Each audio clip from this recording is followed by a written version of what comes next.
لٹا دیا، سب سے نچلا جہنمی جہنم سے دیکھ رہے ہوں گے، پھر موت کو ذبح کر دیا جائے گا۔ حدیث پاک میں آتا ہے جنتی اتنے خوش ہوں گے اگر موت کو موت نہ آئی ہوتی تو یہ خوشی سے مر جاتے، اور جہنمی اتنے مایوس اور دکھی ہوں گے اگر موت کو موت نہ آئی ہوتی تو یہ دکھ سے مر جاتے۔ اب جنتی جنت میں ہیں اور انہیں ان کی آنکھوں کے سامنے موت کو ذبح کر دیا، قصہ ہی تمام ہو گیا۔ اللہ تعالیٰ فرمائے گا اردی تم، اے جنتیو تم راضی ہو؟ پہلے اللہ آواز دے گا یا اہل الجنہ یا اہل الجنہ، وہ کہیں گے لبیکا وسعدیکا والخیر فی یدیکا، مالک حکم ہم حاضر۔ اللہ تعالیٰ فرمائے گا اردی تم، کیا تم راضی ہو؟ تو وہ کہیں گے ما لنا یا رب لا نرضی، اے ہمارے رب ہم کیوں راضی نہیں ہوں گے، ہمیں تو وہ ملا جس کا ہمیں تصور بھی نہیں تھا۔ حضور نے فرمایا کہ میں، بخاری کی روایت ہے، میں اس آخری شخص کو جانتا ہوں، اس آخری شخص کو جانتا ہوں جو جہنم کے رگڑے سہ کے آخر میں جہنم سے نکلے گا اور سب سے آخر میں جنت میں جائے گا۔ فرمایا، اور ایک روایت مسند فردوس دہلوی میں اس کا نام بھی بتایا، تو کہا کہ میں اس آخری شخص کو جانتا ہوں، بخاری کی روایت ہے۔ تو وہ جنت میں جانے کے لیے جہنم سے کوئلے کی طرح سیاہ ہوا ہوگا، جب نکلے گا تو اللہ تعالیٰ اسے کہے گا بتا کیا چاہیے، تو وہ کہے گا کہ مالک مجھے یہ دے دے، یہ دے دے، یہ دے دے۔ اللہ کہے گا لکا ما تمنیتا، جو تیری آرزو جا تجھے دے دیا، اب جنت میں چلا جا۔ تو وہ خیال کرے گا جنت میں تو کوئی 1 انچ بھی نہیں بچی ہوگی، اتنے لوگ جنت میں چلے گئے ہیں۔ تو وہ کہے گا مالک میرے لیے وہاں کتنی جگہ ہے؟ تو آواز آئے گی تیرے لیے جنت میں اس دنیا سے 10 گنا جگہ ہے۔ کتنی؟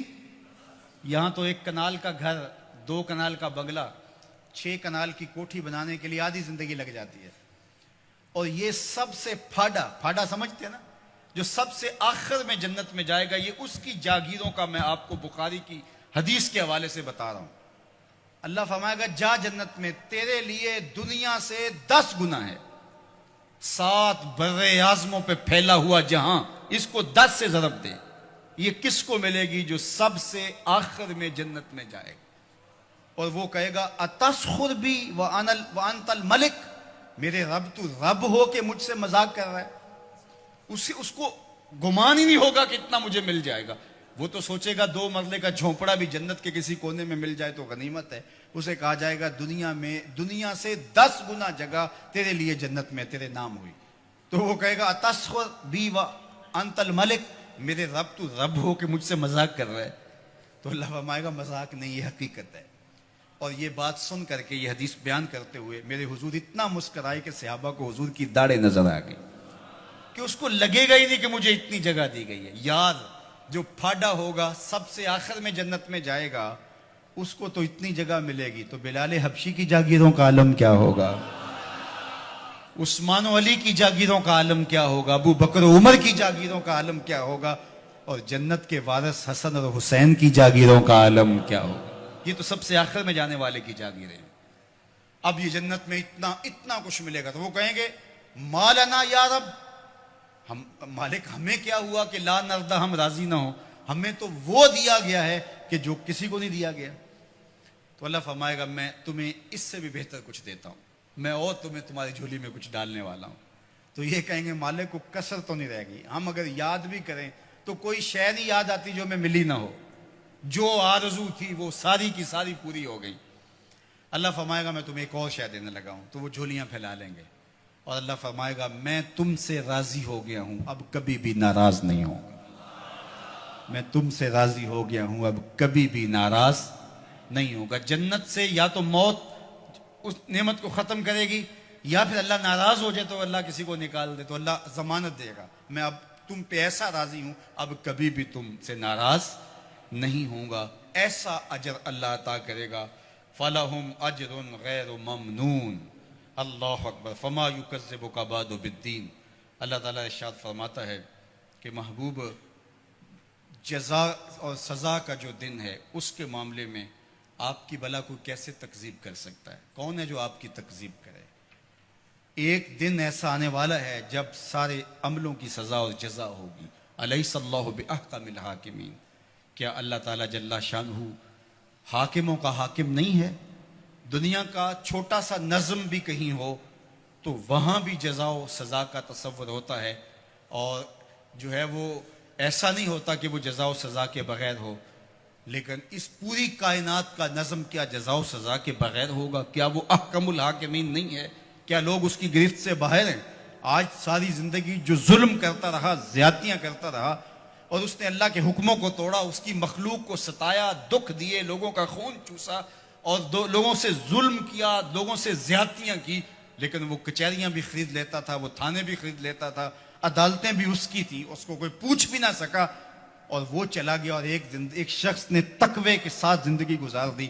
کل قیامت کے دن دونوں ایک جگہ پہ ہوں تو یہ اللہ ناانصافی نہیں ہونے دے گا، ایسا نہیں ہوگا۔ اللہ احکم الحاکمین ہے، اللہ قیامت کے دن جو عدالت لگائے گا اس میں ایک ایک چیز کا فیصلہ ہوگا اور ایک ایک سوال ہوگا۔ ثم لتسألن یومئذ عن النعیم۔ تو آئیے آج کس مختصر زندگی کو اللہ کے نام لگا دے۔ آج موقع ہے، کل نہیں ہوگا۔ آج سا بھی نے کھلے راہ بھی نے، انج ٹوک نوکھڑے ٹوکدے نہیں، ٹر پویں تے پینڈے مک جاندے، کار بیٹھے ہیں فاصلے مکنے نہیں۔ آج موقع ہے، آج اس کی رحمت آوازیں دے رہی ہے، اور مہینہ ہے رمضان المبارک کا، اور جمعۃ المبارک کی گھڑیاں ہیں۔ ابھی سچے دل سے اس کی طرف رجوع کر لیں، یہ لمحے دوبارہ نصیب نہ جانے ہوں کہ نہ ہوں، تو قبل اس سے کہ وہ وقت آئے کوئی حجت باقی نہ رہے، پھر ہاتھ ملتے رہ جائیں۔ آج موقع ہے، آج توبہ کا دروازہ بند نہیں ہوا، رحمتوں کے دروازے کھلے ہوئے ہیں، اس کی رحمتیں آوازیں دے رہی ہیں، میرے بندے آ جاؤ۔ میں یہ نہیں دیکھوں گا کہ تم آئے کب ہو اور کتنے پاپ لیے آئے ہو، میں یہ دیکھوں گا آئے تو میری چوکھٹ پہ ہو۔ تمہارے نہ صرف گناہ معاف کروں گا بلکہ گناہوں کو بدل کے نیکیوں میں تبدیل کر دوں گا، تم آؤ تو صحیح میری چوکھٹ پہ۔ ایک فقیر تھا، وہ بازار میں کھڑا رو رہا تھا، تو کسی نے رک کے کہا بابا کیا ماجرا ہے، کیوں رو رہے ہو، کسی نے مارا ہے؟ کہا نہیں کوئی ایسا ماجرا نہیں، تو پھر کیوں رو رہے ہو؟ کہا لوگوں کے رویے نے مجھے رلا دیا۔ کیا مطلب؟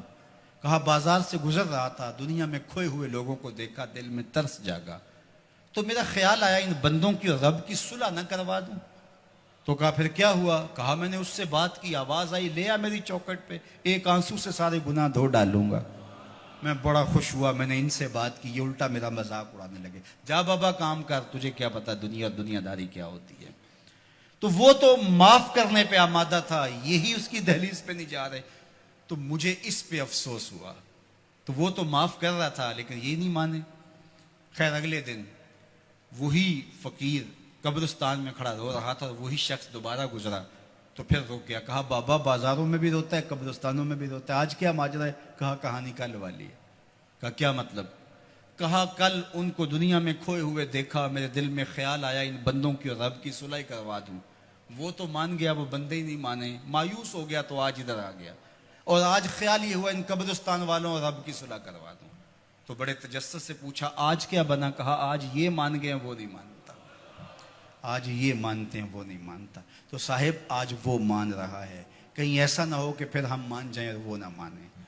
آج لے ان کی پناہ، آج مدد مانگ ان سے، کل قیامت کو نہ مانیں گے اگر مان گیا۔ ماہ سیام کی برکتیں لوٹ لو۔ یہ وہ میں نے دیکھا شیرا والا باغ کے قریب وہ ریڑیاں لگاتے ہوئے، جب پھل آخری دنوں میں ہوتا ہے تو وہ سستا کر دیتے ہیں، تو وہ کہتے ہیں یہ جاتے ہوئے موسم کی بہار لوٹ لو۔ تو جو چیز جو ہے وہ 50 اور 100 روپے کلو ہوتی ہے وہ 20 روپے کلو بیچ رہے ہیں۔ آخری عشرے میں اللہ لوٹ سے لگا دیتا ہے، لوٹ لو میری رحمتوں کو، بس آؤ اور لو اور چلے جاؤ۔ تو آؤ سچے دل سے اس کے حضور آؤ اور رحمتیں اس کی وصول کرو، اور زندگی کو نور اور نکھت اور اجالوں سے بھر لو۔ اس موسم گرمی کے اندر دور و نزدیک سے چل کے آنے والوں، اللہ تمہیں دنیا آخرت کی برکتیں عطا کرے، اپنی خاص پناہوں سے مالا مال کرے، اللہ عزت آبرو آپ کا مقسوم کرے۔ انشاءاللہ العزیز اللہ نے چاہا، اللہ کی مرضی ہوئی تو انشاءاللہ کل نماز عشاء کے بعد صلاۃ التراویح کے بعد یہی اسی جگہ پہ دوبارہ ملاقات ہوگی، لیلۃ القدر کی مبارک گھڑیوں میں دوبارہ انشاءاللہ آپ سے جو ہے وہ ہم کلام ہونے کا شرف اور موقع ملے گا۔ میں آپ کا کل منتظر رہوں گا۔ اور آخری بات، اور اس کے بعد میری گفتگو اختتام کو پہنچی، اور وہ یہ کہ یہ دارالعلوم، یہ درس گاہ